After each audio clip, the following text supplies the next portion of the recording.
পৃথিবীতে যারা সালাত আদায় করছেন আল্লাহ তাকে এইভাবে কিছুই বলেনি। কিয়ামতের মাঠে শুধু আল্লাহ একটা পরীক্ষা নেবে, একটা টেস্ট।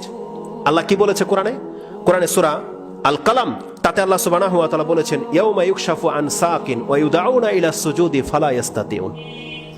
আল্লাহ কাল কিয়ামতের মাঠে তিনি তার চেহারা নয়, তার সত্তার কোন একটা অংশ বলা হয়েছে। হাদিসের মধ্যে সাক এসেছে, আর সাক আমরা জানি হাঁটু থেকে টাকনু পর্যন্ত, এই জায়গাটাকে সাক বলা হয় আরবিতে।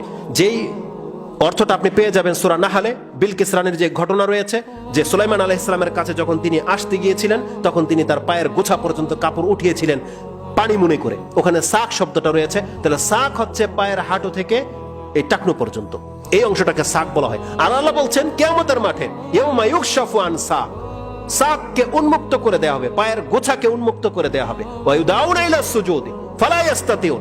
এটা তো কোরআনের আয়াত।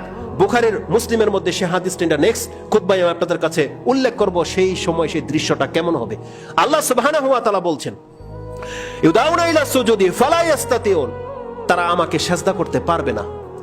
যারা সিজদা করতে পারবে না, খাশিয়াতান আবসারুহুম তারহাকুহুম যিল্লাহ, সেই দিন তাদের চক্ষু পাপের কারণে নত হয়ে যাবে এবং লাঞ্ছনা তাদেরকে পেয়ে বসবে। তারহাকুহুম যিল্লাহ ওয়া কাদ কানু ইউদাউনা ইলা সুজুদ। আল্লাহ বলছেন কেন এমনটা হবে, ওয়া কাদ কানু ইউদাউনা ইলা সুজুদি ওয়া হুম সালিমুন, এই শব্দটা ভুলবেন না।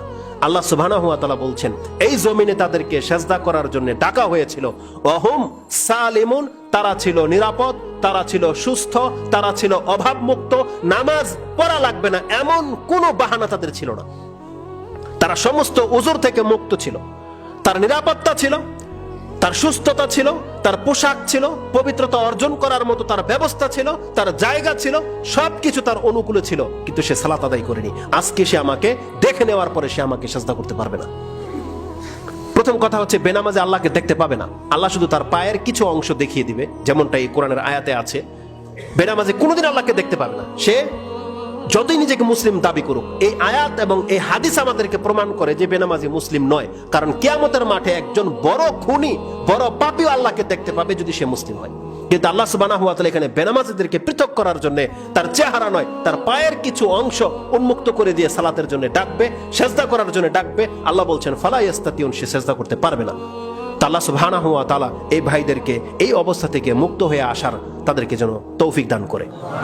আমাদের সন্তানদেরকে আল্লাহ সুবহানাহু ওয়া তাআলা তুমি নামাজি করো, আল্লাহ আমাদেরকে নামাজি করো, আমাদের পরিবার নামাজি পরিবারের সাথে আমাদের সম্পর্ক জুড়ে দাও, এবং আমাদের পরিবারে যারা আছে আল্লাহ প্রত্যেককে তুমি নামাজি করে দাও, তারা কেউ যেন বেনামাজ অবস্থায় তোমার সাথে সাক্ষাৎ না করে।